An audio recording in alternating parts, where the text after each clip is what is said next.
Hey, how's everybody like the new First Amendment zone?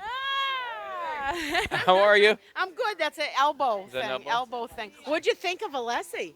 Today, when he was screaming and yelling Yeah, about he the was on mistrial, fire. well, he's going to lose, but Well, he did lose. She denied it. she already denied it just in Yeah. time by parking. Yeah. Yeah, not a surprise. No, not a surprise at all. But it was nice to see Alessi get fired up like that. Like he is bullshit. And she just denied Hank Brennan's. I don't even remember what it is. She just denied Hank, which is her to deny Hank anything is unbelievable. You know. Probably hurt her to do that. Oh, I'm sure it hurt her. She looks a little red in the face, but that was awesome. That was totally awesome.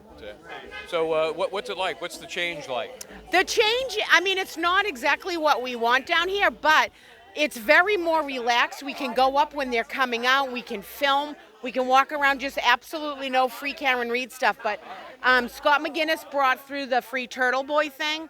I brought in the corruption sign through. And this morning I had an Alessi sign, and I had everybody sign the back of it, and I was able to actually give it to them. So. Yeah, like what is this? SNL? Is this a fucking buffer zone? Is Ashton Kutcher here? What was the concern there with the cops? What was their deal? Excuse me. What the fuck is going? Am I in the Twilight Zone right now? Is that the same truck? She was just saying she was having about like they felt intimidating up there to her. They just felt like she was being intimidated. Then they come down here, yeah, and then they just come down here and say something specifically to her. Don't use cowbells. She didn't use a cowbell, and if she wanted to, I don't know. That's kind of scary. Some things are business as usual, nothing new. Michael, how are you? Good. What's your perspective on the new and improved First Amendment? It's okay. I mean, the only signs I'm allowed to take down there are my free Turtle Boy sign, and I did get permission to carry this sign. What was your point in discussing that? So I can't carry the free Karen Reed sign. I can't carry that one either. No, I was just answering questions. Exactly. It's like, oh, I will not win against that audience. Whoops, excuse me. Yeah. No. Stay put. So anything. let me ask So you that. You said you got I talked to permission. Sergeant Harmon Friday, and I had my corrupted Canton PD and MSP need a reboot sign. On the back of it is Sandra Birchmore. He said that's good, but this was Friday afternoon. He goes, check with me Monday, because I'm going to send it by my legal. So I went to him Monday, and he says, yeah, that sign's good. And then I go, well, how about my free Turtle Boy sign? And he thought about it, and he said, yeah, that's good. But the other two signs, I can't bring into the buffer zone. So any references to Michael Morrissey, any of the witnesses, so I can't have DA Michael Morrissey is a crime boss. I can't have that sign. But I can have corrupted Canton police and MSP need a reboot. That's good. Again, who's the specific person that is making this decision? Well, even that latest federal judge's ruling on the buffer zone was too vague, and it's left up to interpretation by Sergeant Hardman. That's what I wanted to know. Hardman is actually the guy you go to and say, hey, how do you like this sign? Well, he has. I've seen him. I've gone up to his SUV, and he's on his computer, and he's looking at the latest federal ruling, and he's trying to interpret it. Yes. And then he'll say something like, well, let me take a picture of that sign, and I'll run it by legal. But I feel like Sergeant Hardman's been the one that's been pressed in the corner, and he has to decide which signs are good and which signs are bad. Yeah, no, I think, they gave them too much power with no direction, and now they're giving them a little direction, but still too much power. Right, so like I said, I've been bringing my free Turtle Boy sign down there, my corrupted Canton and Mass State Police need a reboot sign. Back of it is Sandra Birchmore. But if I walk past that entering the buffer zone sign with the free Karen Reed and Justice for John O'Keefe or the free Karen Reed sign, I'm in violation, and apparently I'll be arrested for trespassing and violation of 13A and 13B. Well, I mean, we got to point out that you guys are still outside the buffer zone. No, that's why that's why I choose to remain here, because I can display my Free Karen Read sign.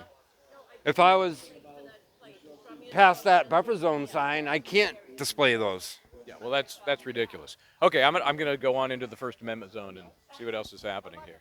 Yeah, yeah, sort of. DNA testing on the defendant where All right, so for those who don't remember exactly where we left off, as you know, there was a ruling last week. Yes. Oh, Bring a fucking cowbell with you. yeah. No cowbells. No I cowbell. really like more cowbells. I like more cowbell More too. cowbells. Yeah. You Okay. know what I mean? But Thanks for the tip.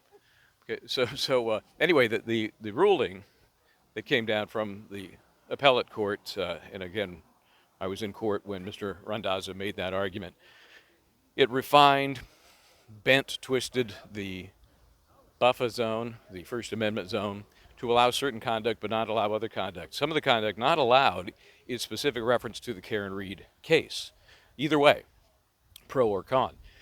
And by extension, no comments about the judge or D.A. Morrissey or any of the other players that have some official capacity, because somehow the court has construed and extended the protection of any sort of believed harassment or intent to, how should I say, disrupt the justice process to the court and court officers and anybody that has any sort of official title. So, very bizarre extension of any interpretation of a First Amendment right. So here we are again in front of the usual haunts here, Registry of Deeds.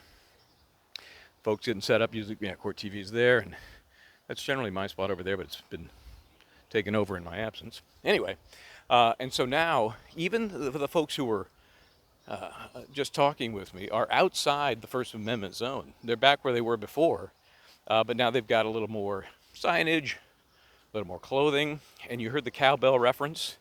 I'm just going to walk over. I'm going to make a loop here just to give you a sense of how different or not different things are. I mean, there's nobody here. This is technically in the extended part of the buffer zone. Nobody here, except for news media, getting set up, breaking down, etc. So that hasn't changed, right? I know that early in the day, when the parties come and go, and at the end of the day, when I will be here as well, there will be more folks in front of the courthouse here to my left. So we'll see how that goes. We know that there's definitely been more access, but stripped of any accoutrement of support for either side in this case. So obviously vacant and barren at the moment. Anyway, the reference to cowbells, and I don't know if you saw as I was talking to Dina and a couple of the others across the street, a couple of the troopers came to talk to a woman, specific woman, who they felt had been intimidating somebody. Cops, court officials, don't know. Again, here's the vacant scene out front of the courthouse. But they specifically came to her, felt that she had been intimidating in some way, and told her specifically, no more cowbell. Mike's fine. Michael, Mike, whatever. Just wanted to say hello. We just got here from Utah. Oh my gosh, And we're here for the trial. that is amazing. We watch you, we follow you, we love you. Well, Thank you appreci- very much for Way to bringing so go. much energy. Appreciate that. Thank you so much.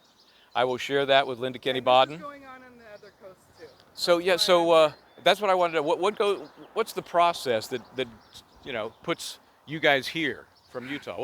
Why? We have a short version and a longer version. I have a really short version. I am a widow of a Marine, and I suffered a very similar situation that Karen is going through right now with an entire PD, the coroner in Utah, of my husband. And they ruled it suicide right away. I was there.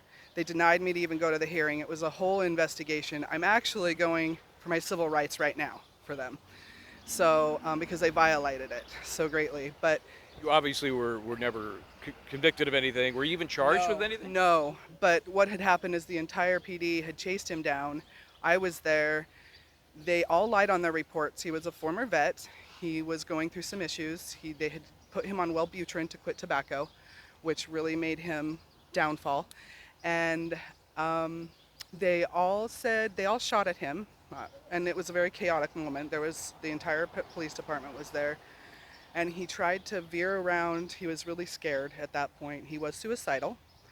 And I told them that. And I was trying to get in the door and speak with him. And they assaulted me and threw me down and was dragging me away. I heard 2 or 3 shots of their 9s and then a shotgun. They immediately said he killed himself. However, they were in the car. They were getting at him. I know at one point he had his hands up surrendering.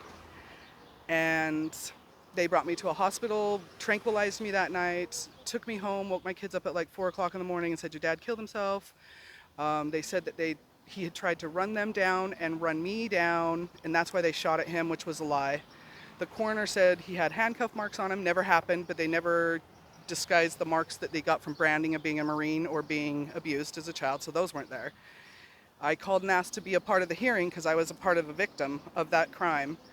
And they said that's not standard, and I said I understand that, but it isn't my right to be there. I want to see the cams, and I know the intersection had a camera, and I know there's other people that were witnesses that want to have something to say. I said, oh well, I'll let you know. Whatever. It was on a Thursday or a Tuesday. I called the next week. They said, oh, I'm sorry. The hearing everybody's been acquitted. We already had the hearing. It's a done deal. I experienced PTSD for the first time in my life, even though I had been going through therapy with my husband to deprogram from the Marine Corps. And I fell into a bottle of alcohol for quite a few years. And I think they were depending that I was so broken that I would never put the things together. And it did take me a while. And this case, when I seen it, I started to, and I was in my healing process, relive things. And I'm like, what did the evidence add up? Well, okay, he committed suicide. I did see my shotgun, but the injuries didn't coincide. Hold on a second here. That's a classic in front of the courthouse here. You'll get used to this. Noise like you will not believe. Okay, I'm sorry, go ahead. No problem. But the injuries didn't coincide. So it was on a slant, for one.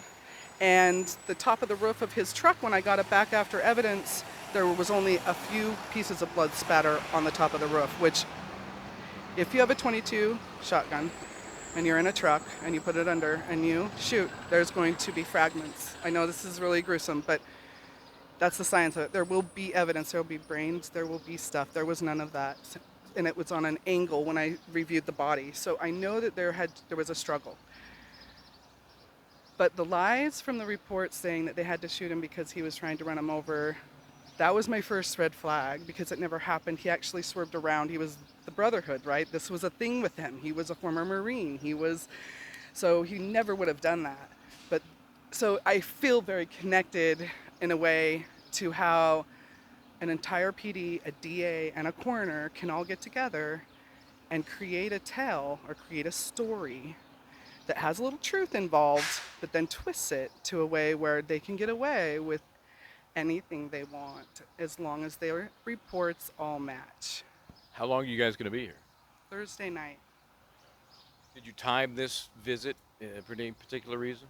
We just knew the defense was on and we had some time. We weren't sure who was going to be called, but we just wanted to be here. I know a lot of people are planning to come like next week. We thought we wanted a little bit more quiet time because it's really personal to me too. And we're here nonprofit. We are raising funds. We just registered with the Dedham Police and the Select Board. So we are raising funds for Karen Reed through our nonprofit so that... You have a plug for that? Where could people go? Well, find us because we've got a gift for you. I really can't pull it up, but we do have special free Karen Reed Jasmine air fresheners that were made for your car. We do have beeswax ducks and beeswax Buddhist praying. So you get this gift, or if you donate, and we do it through the nonprofit. And that way the nonprofit can write a cashier's check to Karen Reed personally, and it's completely tax deferred. She doesn't have to report it. She doesn't have to. So we have these. Okay, yes. You're gonna get in trouble, babe.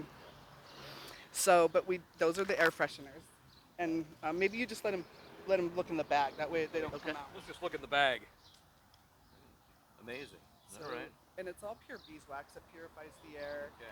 There's the bees. So if somebody were to look for you to contribute, We'll be across the courthouse every day until Thursday. So that's where we'll be. We're going to try and find Lynn. I don't know if you guys know her. I guess she's a friend of Karen. We met her last night at Nacho Night. That was great. So everybody that goes there, you are all lovely. I mean, you guys, 3 years running, you are dedicated, your hearts. You guys all have lives. Your second life is Karen Reed, and it's amazing. And everyone here has just kudos. And people on the other side of this continent are praising you all. And we love you and thank you all because that's what's needed. Thank you guys for sharing. I appreciate Thank it. you. Enjoy your Thank stay. you. Thank I you. am going to blame you though for the hotel rates going up because it's gone up crazy in the last few weeks since I've been here. It's almost twice what it was when I was here a couple of months ago. Oh my God. So we stayed at a little Airbnb right here off of East Street, really cheap. Someone's house. Thanks for the tip. Yeah. Thank you. Thank you, Mr. Bryant. All right, so now you get a sense of the reach of this case, and it's amazing. Folks having a personal story that connects them to this tragic story. What did I leave off? Oh, with the cowbell. So apparently, although accused by the cops of having a disruptive cowbell, the woman never had a cowbell. So start the joke making process of Will Ferrell's "I Want More Cowbell" from the Saturday Night Live skit. Okay. All right, let me wrap this up. I'm going to go get organized, see if we can get ready for our lunchtime broadcast. Again, Michael Bryant back in Dedham. Feels like I was in Portugal yesterday. And we'll be in touch.